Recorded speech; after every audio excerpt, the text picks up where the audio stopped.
You are now tuned in to the Double O podcast with Young and Drew.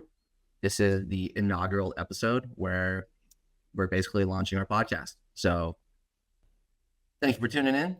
We are available on all platforms, which include Spotify, YouTube, and Apple. So wherever you like to listen to your podcast, you can be damn sure we'll be on there. And so today, we'll just be giving you a quick intro into who we are, what we're about, and why you should care. And so today, we'll be introducing Young, who is one of two Oppas, as we are called the Double O podcast. Two Oppas, two opinions. You're probably sitting there thinking to yourself, who the fuck are you, and why the hell am I listening to you guys? Well, we're going to tell you why. And we're going to give you a reason to keep tuning in, because not only do we have a lineup of some pretty badass guests, but we just have really strong opinions on a lot of different topics. And so if that's something that you're into, then you're in the right place. So again, subscribe. We will drop episodes every Monday. And so let's get into it. Young, you want to introduce yourself? Hey listeners, thanks for tuning in. Like Andrew said, or Drew, we'll get into that as well, but my name is Young. I'm one of the Oppas on this episode. Happy to be here. I guess we're going to spend some time talking about me, right? Yeah, I mean, people probably looking at us like, who are you guys? Like, what does double O stand for? And yeah, so it's probably helpful just to like kind of give that context. Well, Oppa is a Korean word.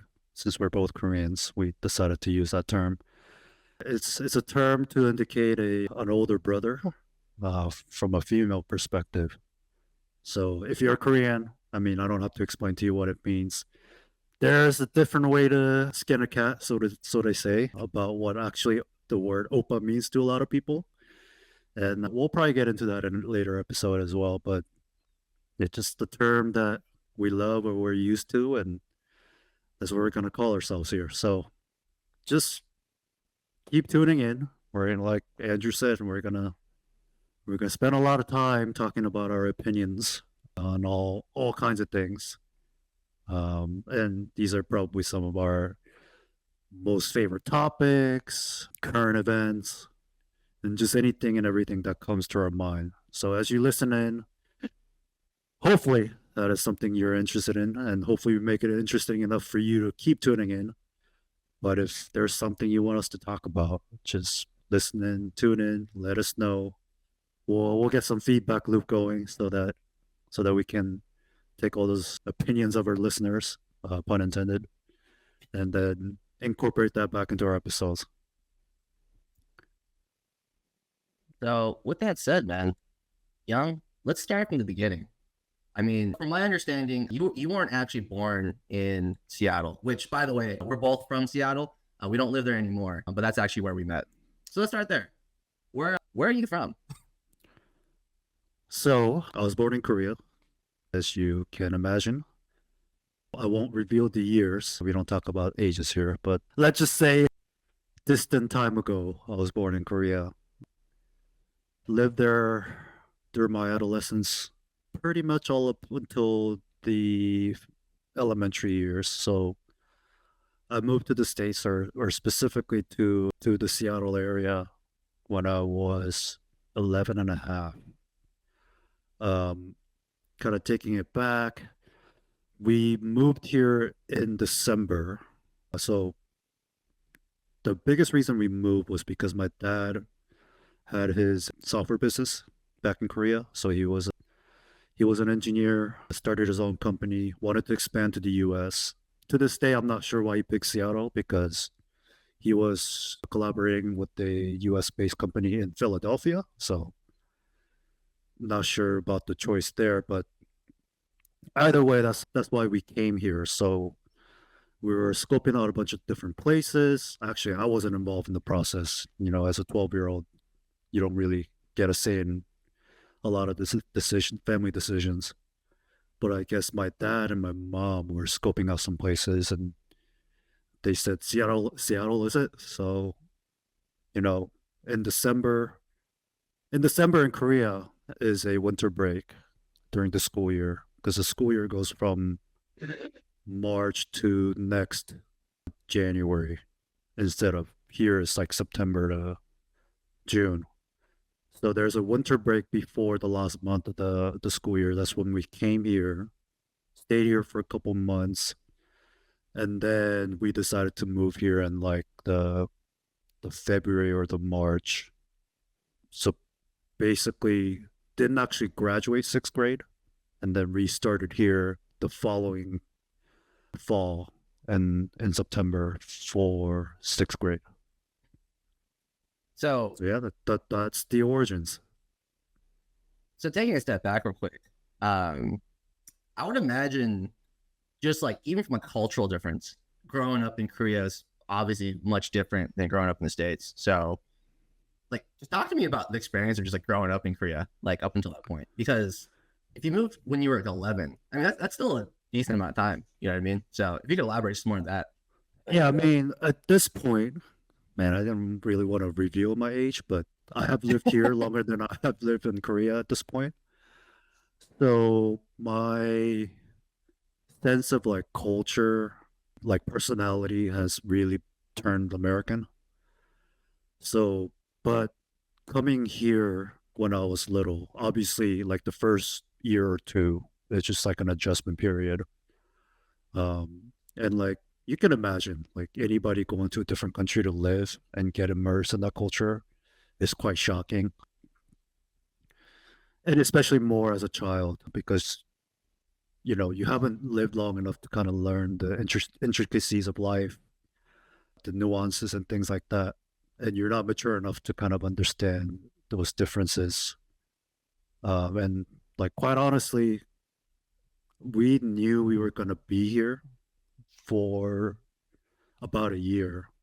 And like, you try to do as much as you can to prepare yourself, most of which was like studying the language and like listening to like Korean radios that played American songs. There wasn't like an American talk show station, so it was mostly listening to American music, pop songs. I don't really remember all the songs except Outcast for some reason. That one, yeah, I think that's the one that really stuck to me. I mean, obviously, like my parents had CDs back in the days with like Beatles and Beatles. That's as you learn, not even American; they're British. Which is But like hilarious. songs like the '60s and '70s pop songs that are English, so you kind of learn to listen to it a little bit. But like that's when we really listen to the radios, try to pick up words. But like doing that over there and like coming here is like day and night difference. So that was Actually, shocking. would you say like just kind of like being introduced to music in like that particular fashion? Like, you mentioned like Outkast, like the Beatles, like even to this day, those are considered like generation defining artists. You know what I mean? So I guess the question I have for you there is, do you feel like that almost like shaped the way or like your music taste today, basically? And we'll get into that later in this episode. But I feel like a lot of times when you're young, how you're introduced to certain music often defines how you view music as you grow older. So I'm curious to see what you think about that. Funny enough, it took me a while. So like in middle school, I had different phases of music. Mhm. Just like I had different phases of sports. You play like as I think I'm probably generalizing, but as an American kid, you tend to get exposed to like playing a lot of sports if you are into that. Like you would have baseball seasons, soccer season, football, basketball, swimming. I mean, you name it. Like there's sports seasons for all kinds of stuff. The music was same for me growing up in the States. So like you said, I listened to Outkast when I got here. When I got here, it was actually a lot of like rock. Just to name a few, like Blink 182 would be a good one. Man, the Hot Pepper, who was Red that? Hot Chili Peppers. Yeah, Red Hot Chili Peppers. There was Yep. phases of that. I listened to Korn. I don't know if you know them, but they were like Of course, really bro. heavy, um, heavy metal, like very grunge. Or maybe not grunge. I don't really know how to define different parts of rock, but I had those rock phase. And then there were time when I went straight to 50 Cent when he came out. In the club, Yeah, in the club yeah, when he did that weird. you know, sitting on the pull-up bar upside down thing in Jesus his music Christ, yeah. video. Right. So yeah, I think like over the years you just listen to different type of music, and to this day, well, mostly now I've kind of settled into to rap, hip hop. I listen to quite a bit of EDM just because everybody had an EDM phase Mhm. like in the past 10 years. But yeah, it took a while to be honest, and like Outkast and Beatles and that type of music didn't really have too much effect until like I'm only gonna listen to those because that's the first thing I listen to in English. You know, it's crazy. For as long as we've been friends, we never actually talked about some of the stuff we listened to like when we were younger. But it's wild. We literally listened to the exact same bands and artists like growing up, which like those are the hot like Yeah, artists and bands at the time. I But that's think crazy. those are like what everybody listened to back in the day. Exactly. Like if you didn't like Linkin Park, like there was something wrong with you. You know what I mean?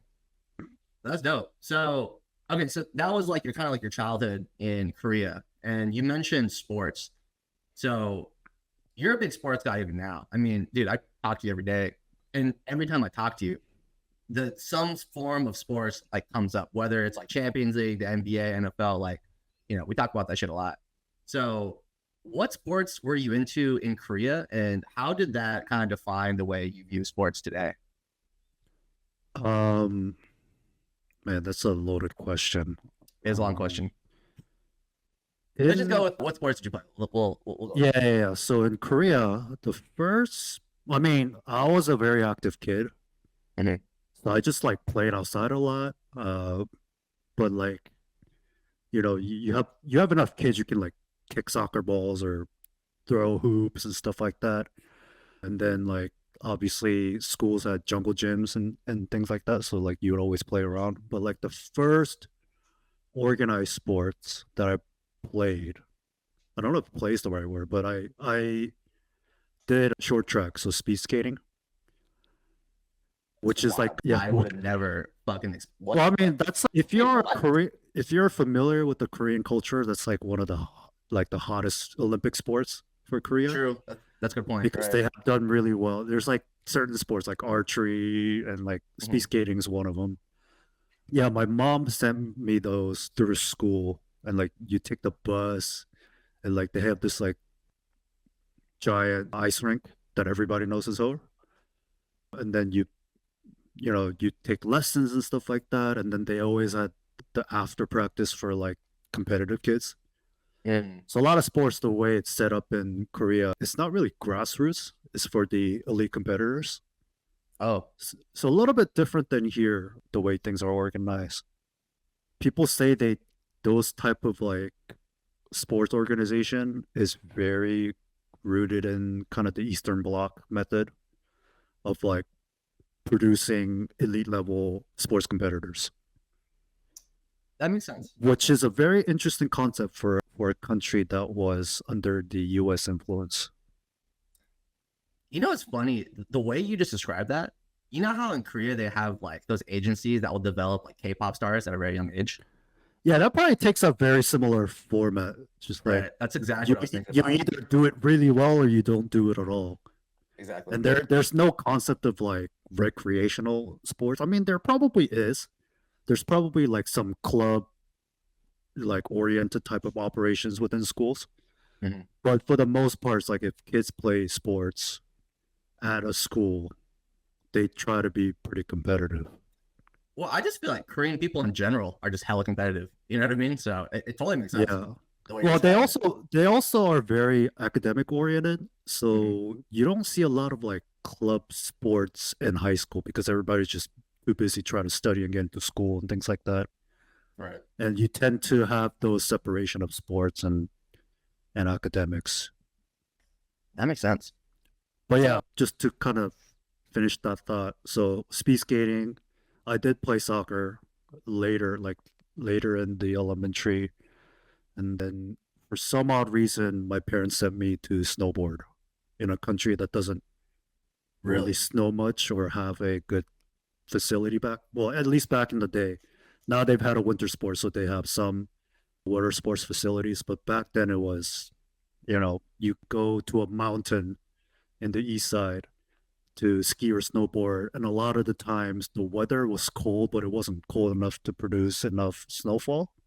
So they may just have like fake snow just blowing. It's crazy when you think about it. Yeah, that is kind of a wild concept. Yeah, in a country that's that cold with a lot of Right. mountain ranges, you can't actually produce enough snowfall so that you have to like generate with machinery and you're like blowing. Well, it's not fake snow because technically you're just like freezing water and like shooting it as if it's snowing. But that stuff was just crazy when you think about it. And you could, I guess that's one of the things you see when you come to the US. And from my perspective, it's like, wow, there's like things you just don't see back in, well, back then it was back home. So Mhm. I'm just like, wow, like you never see this back home. And that was one of those things like, Washington State alone probably has what, like 10 to 20 mountain ranges at least Oh, easily. with like ski resorts and things like that. And Right. they're all gigantic comparatively. So you're like, wow, there's like 20 of these in a state, and there's like 50 states. Like you're doing math, and Right. you're like, wow, and they all get natural snowfall. It's nuts.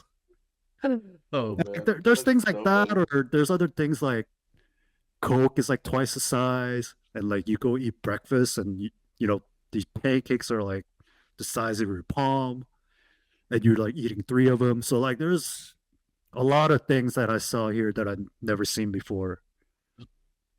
And I know we kind of got off track, but that's kind of Well, the no, I think that was a good segue multicultural into experience. Yeah. right. So yeah, that was actually a perfect segue into my next question is so you're 11, you're now in the States, and it's kind of like a culture shock. I mean, based on what you just described, which totally makes sense, honestly. So when you moved to Seattle, I think the common misconception when people say I'm from Seattle is Washington State obviously has a bunch of like just cities within Washington. So did you actually move to Seattle, or did you end up moving to like a different part of Washington? Well, Seattle area, let's say, Right. which encompasses a lot of the cities you talk about, and it's like Seattle when I moved versus Seattle now, it's just like day and Oh, night dude, difference. for sure. But the one place that hasn't changed is where we initially moved to, and where my parents still live. It's an island off the Lake Washington in Seattle called Mercer Island. Mm, So to the east. So I mean, you can whip out a Google Maps. I'm sure everybody can see it now. So Seattle is kind of waterlocked city, I would say. To the left, there's Puget Sound. To the right, there's Lake Washington. And then to the east, there's like cities like Bellevue, Issaquah, where you're more familiar with. And then in between those areas was Mercer Island. That's the one place I know that hasn't really changed much. Everywhere else you go in Seattle, everything is just different. So much change. for sure.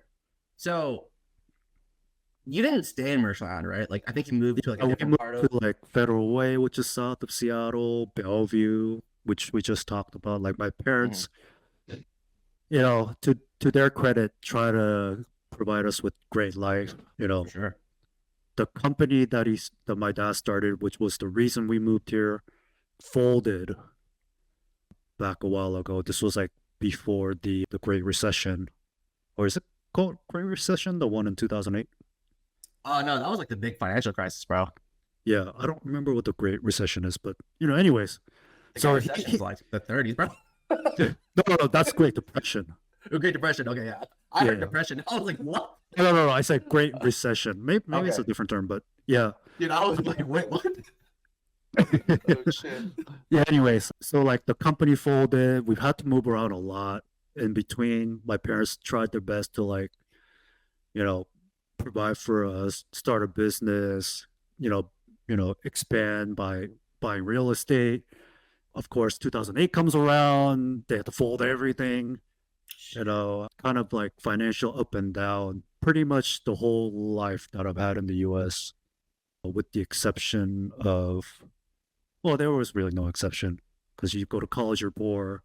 After college, you start making money, you're kind of poor. So like there were good times, there were bad times, but what I'm trying to say is, in the midst of that, we had to move around a lot for different reasons, but all within that, I would say 20, 30 mile area of Seattle.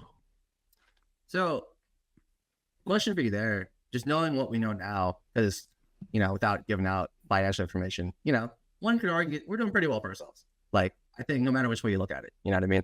But like, based on what you just said, do you feel like you almost like developed like a different type of appreciation for your parents?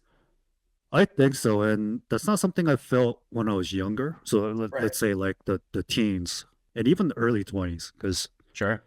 I think kids learn at different age or different part of their life about being an adult, and then naturally that helps you look into perspective of what your parents were to you, and maybe you change or you gain respect for them. I feel like I've had to learn that pretty early, Mm-hmm. like even before high school, because you kind of hear. I mean, there's probably some parts of the story about how his company went down that I to this day probably don't even know, Sure. because he will just never share the 100% story. But like when that happened, and I was going into high school, I had already known about like the 95% of the story.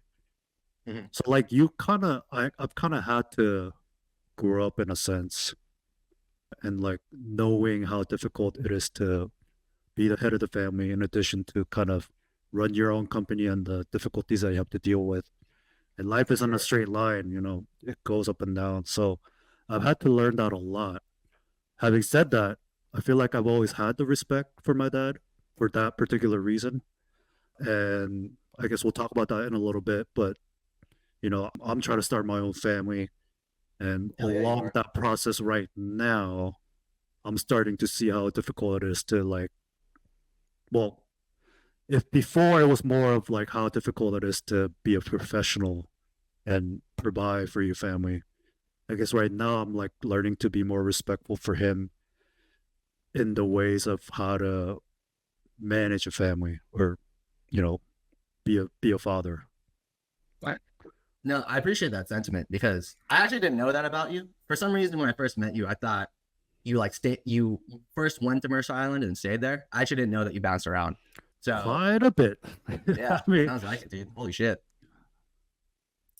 So you basically finished out your adolescence, if you will, in Washington, and then obviously you went to college. For context, we both went to the University of Washington.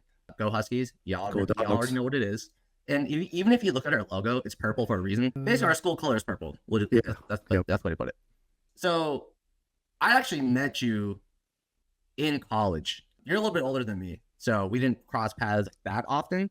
But talk to me about college life because my God, I feel like we both just had such a wild college experience. Yeah. I Oh, mean, as a if I were to give an advice, I think everybody gives this advice. Just like sure. have fun in college. College Mm-hmm. is, I don't know. It's a matter of perspective, but it could be short and long. Right. But like at first it might seem pretty long, but when you're looking back, it was pretty short. But like within that time, I did everything I could. Like I left my house because I didn't want to live with my parents anymore. So I Sure. got to do some of those, living and going out on your own experience. Like I didn't live at the dorm because I was like, I'm not doing this shit. Especially because they pigeonhole you into like paying a bunch of money for Oh, dude, things you're yeah, probably not going to spend money on, like food that's exactly. not the greatest. I don't know how it is now, but like I lived out on my own. I lived with my sister. I lived with some friends. I mean, I did all of those within the 4 or 5 years that I went to UW, and I visited friends in the dorm. So like I got to spend their money because they can't spend all their money on whatever within a quarter. So like it was time for independence. I mean, of course, I studied hard too, but there are times I partied hard too, like go to different type of stuff within the campus, and also a lot of bars and stuff like that. I mean, I think as much as you want to say wild, what's the word for our experience? I think it was just like a typical college experience. when I look at it. That's yeah. I guess that's fair. In college, I technically met you through your fraternity. What was the decision to join the fraternity? Because it's from what I understand, it's like quite the process to even get in. So, would love to understand a little more. I don't really know why I joined. I just know that shout out to my buddy Adam, Oh who hell is yeah, also my pledge brother. yes sir. Just to disclose some information, he is white. He has what we call yellow fever. I won't explain what that is, but Google it if you're interested. Oof. But basically, that was the reason he wanted to attend a frat party. And I didn't really think much of what a fraternity was at the time. He just asked me to go to a party with a bunch of Asians. I was like, okay. I mean, no harm, no foul. So we went. And then that happened to be a party to like wrap up their pledge week, or not pledge week, Mm, rush week, right, rush right. week. So like we stayed there like after the party because like unbeknownst to me, Adam had been rushing for the whole week. Oh my god. Yeah, so like he asked me to go on a party on Friday, on Thursday, after which he had already done like all the rush events. So like they cap it with the party and like they have some conversation and like you decide to pledge or whatever. So the process is after that.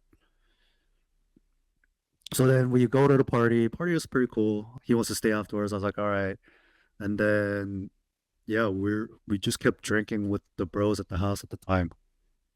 And I think they kind of like semi forced me with free drinks I mean, that's kind of to good. to keep You to know what I actually mean? pledge. I'm like, hey man, I don't really know what's going on here because I didn't do any of the rush events. Oh So, my god. because like rush Jesus. events isn't just like partying; they do a bunch of activities. They talk about Right. values and stuff like that. I'm like, Mhm. I just came here to drink, but then I got persuaded into pledging, and the rest is history. So when I met you, you were part of a notorious squad, if you will, called the K3. And when I first heard about the K3, I was like, dude, what the fuck? Because the way it was described to me, and mind you, this is before I even knew who you were. Okay. So the way the K3 was described to me was it was just three Korean dudes like in your fraternity that just raged super fucking hard. And when I first met you, it was on the rooftop of this notorious bar that unfortunately, maybe fortunately, doesn't exist anymore called 95 Slide. And so if you're from Seattle and still in Seattle and you rage like that, you knew about 95 Slide. You know what I'm saying? Super ratchet, like very, very diverse. Like it was all like Asian, black, Mexican, not too many white cats out there. And when I saw you on the rooftop, we were all very, very drunk, to say the least. And so tell me a little bit more about this K3 and how it even became to be a thing. Because I in a weird way, I was like kind of intimidated. I was just like, what the fuck? The K3? Like, are they gonna like beat my ass or something? Like, what the fuck? You know what I mean? So tell me a Yeah, little more about that, bro. I mean, back in the day, we just people like to call themselves something cool and Yeah, we hang still do that out. now. Yeah, I guess now we just turned it into a podcast. So no, I mean they're all my frat brothers. I mean to this day, joining the frat was probably one of the best decisions I've had in Sure. college. Right. Hey man, wouldn't be a K3 without the frat anyway. So, Yeah, hold it down. You know what but I'm saying? yeah, my bros Eric and Ted, props to them. I mean, I think we just kind of gravitated towards each other, probably because we were Koreans. I don't know Yeah. that kind of sounds racist, but I mean that there was some Well, I affinity mean, you, there. you gravitate towards people that, are like you. So I mean, it's not like Yeah, I mean, it's like, not the wildest thing in the world. yeah, and yeah, we just hung out with each other a lot. It was like every Friday, like we would go to. I think it all kind of started because we kept going to the same chicken and beer place, BBQ Chicken, Yep. on University Ave. Like Yes, we would sir. go there every Friday. Now it's called Chimek. Mm-hmm. So like we're just throwing terms people may not know, but these are like Korean chicken place, and obviously with Korean chicken place comes drinks. So your rice wine soju or beer, whatever have you.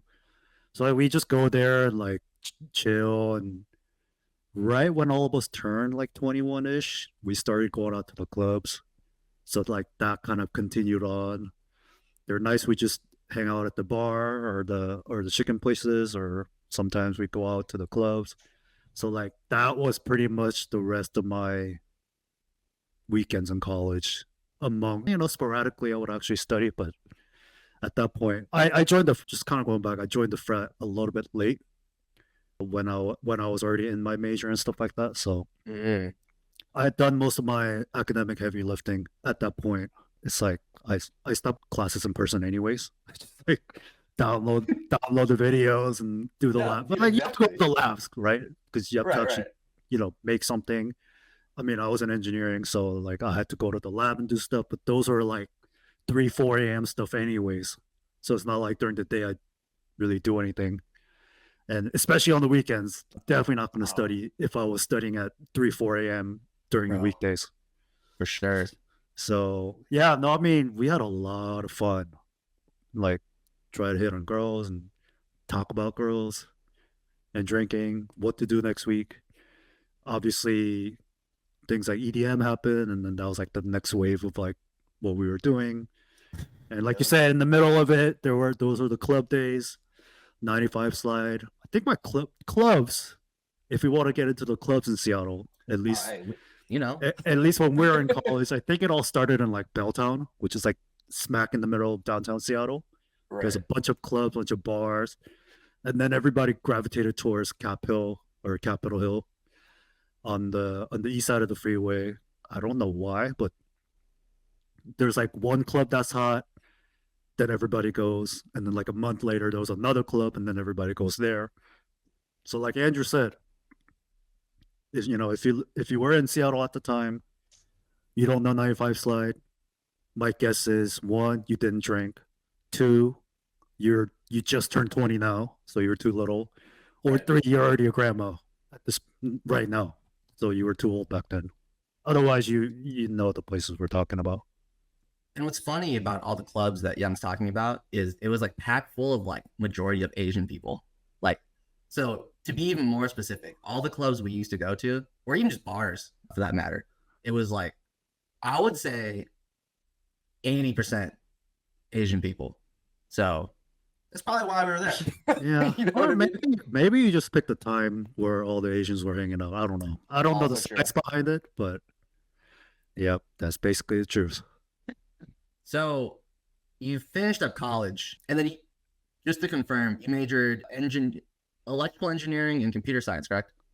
Just electrical engineering. Just I had a electrical choice engineering. and I chose electrical. Okay. And then obviously you were doing pretty well for yourself straight out of college. And I think this is the part where a lot of people listening to this particular episode can kind of get a lot of just like guidance and perspective because you made a pretty drastic career change. And so if you want to talk a little more about that, I feel like that in itself is something that not a lot of people do just because it is kind of a big jump and it is, a big commitment. So talk to me a little more about that. Yeah, so I guess you could call that my midlife crisis, if you will. Sure. Yes, just like you said, I had a stable career going. I mean, it didn't pay you the most, but looking back, it's pretty much a job that's technical enough to say that I've accomplished something and Sure. make decent money. And there was pension and stuff like that because it was a government job. People die on that job, which now that I think about it, man, Jesus. had I done Dude. that, I'd be working there for like 50, 60 years at least. Be, be good amount of pension, I'd hope. But Sure. at some point, I think I wanted something more for myself. And I think I drew a lot of that inspiration from people around me, to be honest. Um, a lot of my other friends were getting into or starting to get into tech. I mean, hey, the other K3 members were all or are still, Oh, that's right. I totally forgot about that. Yeah. yeah, they're all SDEs, so developers. Funny story, Ted, shout out to Ted. He was the first guy that started joining the coding bootcamp movement. and this was a long time ago. Oh well, now they say that field is pretty saturated. You know, those kind of boot camps where you go join for like short amount of time to gain all the knowledge and then try to get hired. He was the first guy that I know that did that. And then soon after that, a lot of the fraternity brothers, for some one reason or another, all joined the same school. And then they all, a bunch of them became a SDE. Some kind of failed, but I was watching that at the time when I was working my job. Mhm. And then initially I was too afraid to make a transition. Well, not necessarily to become an SDE, but like do something that one would be more meaningful and two make you some good money. Well, I was Sure. making good money, but the work has kind of gotten monotonous in a way. It was power system engineering, so a lot of it is like doing the same thing over and over again with some variation based on your whether your customer was industrial or commercial or residential. So it's basically just like cookie cutter job. Uh, I had felt like I kind of outgrown the job in a way, and it wasn't stimulating enough. At the same time, I had some like personal issues. I was going through a breakup. I had started to I hate to say this. I had started to kind of see the effects of drinking too much in my life. Oh yeah, I So remember that. all of that kind of manifested into this a period of dissatisfaction, if you will. That's when I decided to finally make the move to change jobs. Yeah, that's pretty much it. I mean, there's a lot of things we could talk about, right? Like, how did I do it? How did I feel about it? But that's kind of how it all started. Sort of things that were happening around me, whether it was my friends, you know, getting better jobs or like working in a very interesting field. And a lot of them would like talk to each other about their jobs or like the industry. So there was that fact. So a little bit of FOMO, if you will. Um, Sure.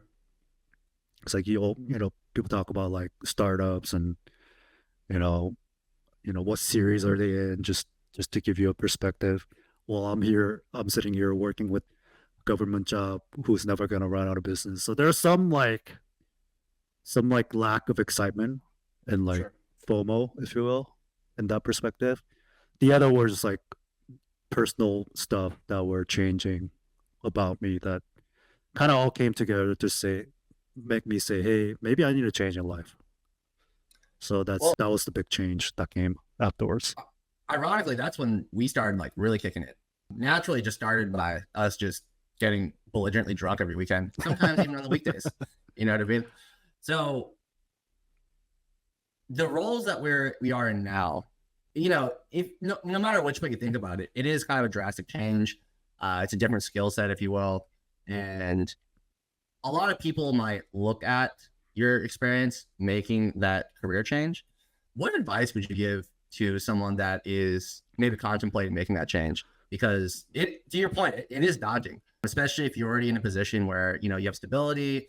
The other aspects of your life might be going okay, but I think oftentimes it's that fear of losing that stability to actually make that change. So if you had to give Yeah, some advice, what would that be? there's probably many things I could talk about there. I'll just boil it down to three things. One, expect the difficulty, I guess will be the way to put it. Just to just to give some more background information. So now I work in an IT related field.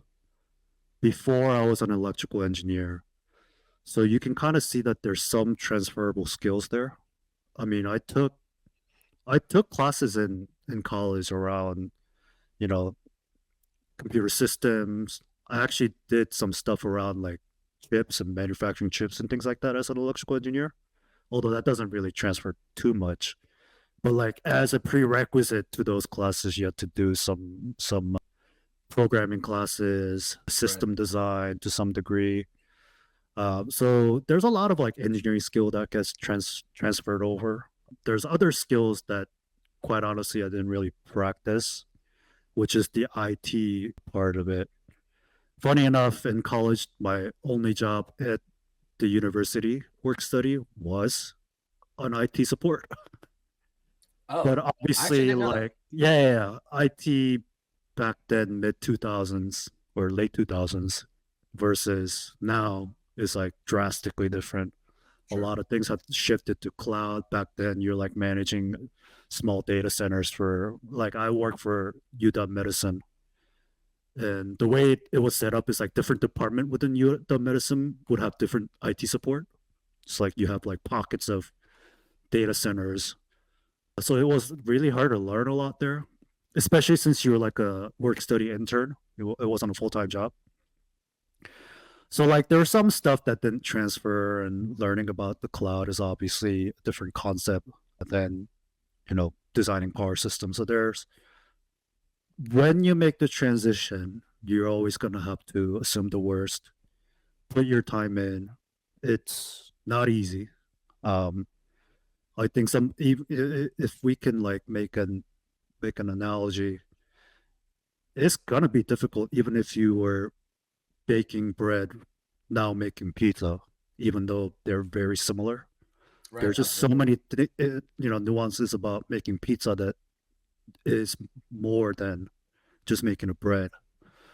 So I don't know whoever is listening to this thinking about pivoting professionally in their career, how different your current role is to the role that you want to be in.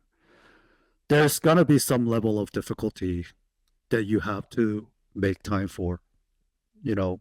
And people always say, the best time to look for a job is when you have a job because you have steady income, you have time to prepare without having the psychological block of what do I eat the next day, for example.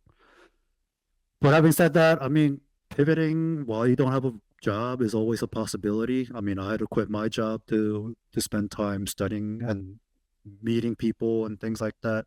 Networking is also prepping yourself, not just prepping your skills. So that's important. But all in all, you have to put your time in because things are going to be difficult. It's not easy. Your concern, whoever you are, is valid. That there's going to be some hard times, which brings up to my next point. And a lot of that difficult times outside of like prepping yourself for it, like paying rent, being able to eat, can be remedied or supported if you have a great support system. So that would be my point two. Point number two, try to have a good support system around you. Personally, um, I know some of my frat bros who did the coding boot camp. Most of them had to quit their job. They either prep themselves by having some, emergency fund. That could be a form of support. The biggest support is probably people around you. So having a good support system with people really helps. Personally, I've seen that from others that have done like boot camps and sort of a transition while they didn't have a job. Personally, my mom was against me quitting my job and making the transition. My dad was actually for it. He's like, if you're Oh. gonna do it, you have to like give up something to really get there. Probably because he's had prior experiences of like quitting a job. Hmm. Funny enough, ironic, I guess, that he used to work at Coca-Cola Korea as a What? yeah. That's Well, so wild. Coca-Cola distribution back then was done by a Korean company, so he worked for a Korean company. But I did basically, not know that. you can say that he worked for Coca-Cola Korea. Let's Oh, just for say sure. Absolutely. he was in engineering, embedded systems, so like he did a lot of point of sale stuff when it was first coming into Korea. So funny enough, he had that experience of like having to quit a job to start a company. So Mm. he was very supportive. My mom came around eventually, and like they were gracious enough to let me stay at their house, cook me meals. If they have to drive me to the library, they did. I mean, I have a car, so that wasn't too big of a concern. But like Right. things like that is a huge lift. And you could be single and have your parents around. You could be married, and like obviously you would talk to your spouse before to kind of come up with the plan. And obviously, if having a great spouse around, she'll be supportive. She or he will be supportive in what you do. So I think having a support system is very crucial to the success of whether you make it or not. And then the last point I want to make is you just have to do it, I think. Um, and this applies to all walk of life. Funny enough, I just attended and we can talk about this in another episode. I just attended a real estate class. Did you actually? I did, yeah. Okay. And, they always say like people come to attend classes, but then only a certain amount of people act on it. Right. Because there is a element of surprise or element of fear about like dropping things and doing this thing that's not certain. But if you really think about it, that's how things work in life. Like college is fun, you're in a guarded environment, but once you leave, you gotta enter the adult world, working and stuff. So how is this any different? Probably not that much. Maybe you have more to pay for now that you're an adult. So making this sort of transition as an adult is not the most financially securing move in the world. But like, you won't ever see what's out there until you actually make the move. And like, I don't think it's a bad thing that you try to transition to a different career and it doesn't work out. You could probably always go back. And it may not be the worst thing in the world. So I would say, like, if you are thinking about making a transition to a different profession, just do it. I mean, obviously, plan it, and have things in place that I talked about earlier in point 1 and 2. The mental mindset to know that it's going to be difficult, and having support around you to help you be successful. But like, the biggest part of it is just doing it, because you say, oh, I'm not ready, this part about me is not ready, maybe I'm like $1,000 short if I plan this out. Like, you're never gonna do it. So I would say, just once you feel like you're somewhat ready, just jump. So this is where I would like to insert the Nike slogan in Korean. "Kanyanghae," you know what I mean? So no, I feel it, bro. No, I think it's a valid point, because I feel like the longer you kind of ponder and think about making that transition, the more time you have to make more excuses to not do it. You know what I mean? So I actually 100% agree with what you're saying. It's like, until you're actually in the thick of it, you're not going to know. And of course you're going to have doubts. So yeah, I think that's probably the best advice you could give somebody. Just fucking do it. Yeah. You fail. It is what it is. I always tell myself, like, the phrase, like, grass isn't always greener on this other side. So that's the famous phrase. Right. I always say, like, the grass isn't greener on the other side but you won't know unless you look, or unless you do. Exactly, bro. Exactly. So if you don't cross the line, you're never going to find out whether it is or it isn't green. But then I would feel better had I crossed the line to look, even if it wasn't greener, than sit here and say, man, I should have done it. Dude, I could not have said that better myself, bro. Yeah. So to kind of end things for this episode, you are married and are expecting your first child. So first of all, congratulations. Incredibly happy for you. Thank you. Thank you. Do you have any advice for people that might be kind of in a similar boat? Because, we're kind of at the age where a lot of our friends are either about to get married, about to have their first kid. So if you have any advice, just like on the topic of marriage, relationships, and, I guess preparing for your first child, I think that could be very valuable. Well, I mean, those two are very different things. So I would talk about relationship first. I mean, this is my personal opinion. I think you shouldn't get married too early.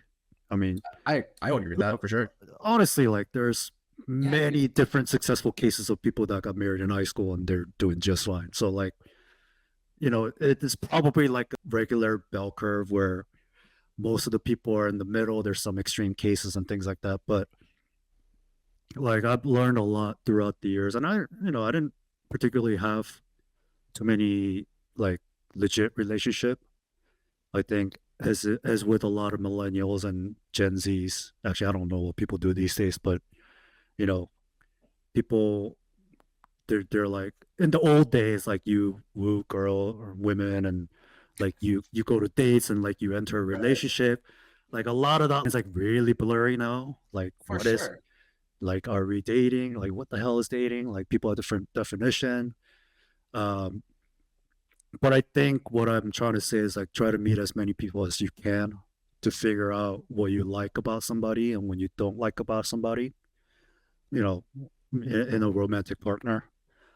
That kind of helps you focus on meeting people that would give you a successful relationship. Well, I don't want to say give you a successful relationship because relationship is two ways, so you kind of have to build it together. But meet more people, you know, date them if what in whatever definition you have, and then that kind of helps you like figure out what you like about a person, what you don't like about a person, where you draw the line, and then hopefully you find somebody you want to get spend the rest of my life or rest of your life with.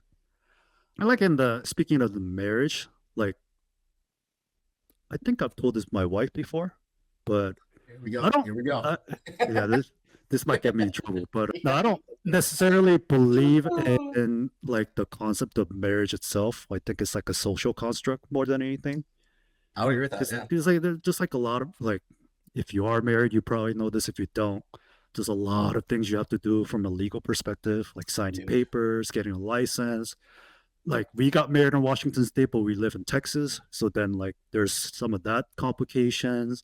Jesus. Like we own well, I bought the house, but we own the house now, so like there's like her name goes in there's a lot of like legal stuff that gets involved, and like to me, like I found the person to spend the rest of my life with. Like I don't have to like bind it to the government by signing this contract. Obviously she didn't agree, and then we came to a consolation, which is, well, we're married legally. But yeah, people always talk about like, if you sign your life away, what happens if things don't work out? Well, the point of getting married is to kind of try to work that out. Sure. So um, I think a lot of people use the tool divorce very easily. Especially nowadays, man. Yeah, and I would say like you get into the moment where you feel strongly about like signing the papers and getting married to the person. I would say if you feel like you ever would get into that situation and really think about whether marrying somebody is right for you, or whether just like having a long-term relationship with doors available for you to exit would be something better for you. Marriage is not for everyone, but I have seen people that truly love each other just stay with each other as if they were married, but not legally. So there's many ways to look into it, but that's what I would say. So that's marriage. Mhm. Having a child, I don't know if my opinions are expert, but I'm just gonna say it because I'm about to have a child. Right. I haven't had a child, so I don't know. But I think I mean, just preparing for it, I guess, is the way. I'll prepare for it. Yeah, yeah, yeah. It's starting to hit me that now that it's really close. So Oh as yeah. of this recording, we're talking about a few weeks, and we're having a daughter. I'm getting really excited. I think it's different whether if you're a mother versus if you're the father, Sure. or if you're the birthing parent versus non-birthing parent, as the legal term is now. Because if you're the birthing parent, you have your child with you, and I can't speak on that experience, but I'm sure they, there's like hormones and things like that too. So they get involved pretty much at the beginning about like what to do to prepare, How should I treat my body? What should I eat? How should I rest? I mean, everything about them changes. And I saw this from right next to my wife. So, it's a huge change. As for me, uh, I didn't really think much of it. You try to prepare as much as you can, but you don't have the bonding yet because it's not in you or she's not in you. But now that I'm like making the crib and like baby proofing my house, it's starting to hit me like, and like, buying dolls and stuff like that. Because it's a girl, uh, I think as we're getting close, I'm trying to be more prepared. But I've always been of the mindset that I'm gonna fuck up. Get that out of here. Where people will make mistakes. Of course. So like, and like in this day and age, like Instagram, Facebook, any sort of internet resources. There's so many stuff out there. Yeah. And like there's like probably millions and millions of kids and they all behave differently. Sure. So like for me, watching more stuff and reading more about it is only adding confusion. And also there's like 5,000 different ways to like dress your child or change a diaper. Yeah.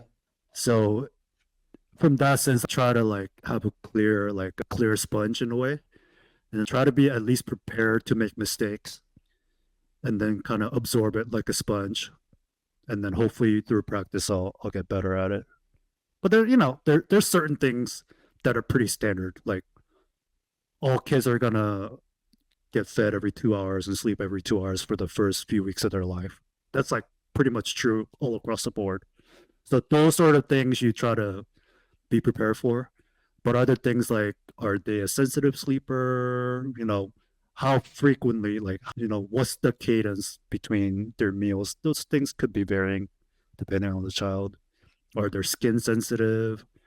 You know, do I need to keep the house like super clean versus like it's okay if it's like not cleaned every hour because you have a child who doesn't tend to touch things and suck their thumb all the time. So like there's things that are different that I'm gonna kind of have to find out when my daughter's here. But all in all, very excited. Well, we are all excited for you, brother. And for what it's worth, I think you're gonna be a great father because you're taking it super seriously. And I think it was yesterday, I was at the bar and I was on Instagram and I saw the your post or your story with the crib with all the dolls in it. I was just like, God damn, like you know what I mean? Like, because you think about it, bro. Like, we literally started like blacking out every weekend, sometimes even on the weekdays, and to like come to this point in life where you're about to have a kid, you're fucking killing your career. Like, it is wild because we started kicking it.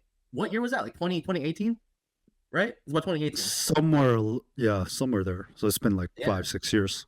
Yeah, it's pretty drastic change in the last 6 years. So, yeah, I mean, let me tell you, like when you're gonna have a child, everything around the house starts orienting around the child, even though she's not here yet. Oh, sure. So like I gotta keep it extra clean. I gotta get rid of crap I don't use anymore because real estate is like a thing when you have another human being that's about to arrive here. Like gotta keep things cleaner because children they don't have the immunity that we have. There's like sterilizing stuff everywhere. I gotta have thermometer because temperature is important now. It's a lot of things. It becomes less about you, it becomes more about them. And I'm pretty sure I'm gonna find out that's gonna be even more of a case once she's here. For sure. So with that said, I think it's a good place to end our first episode, man. What do you think?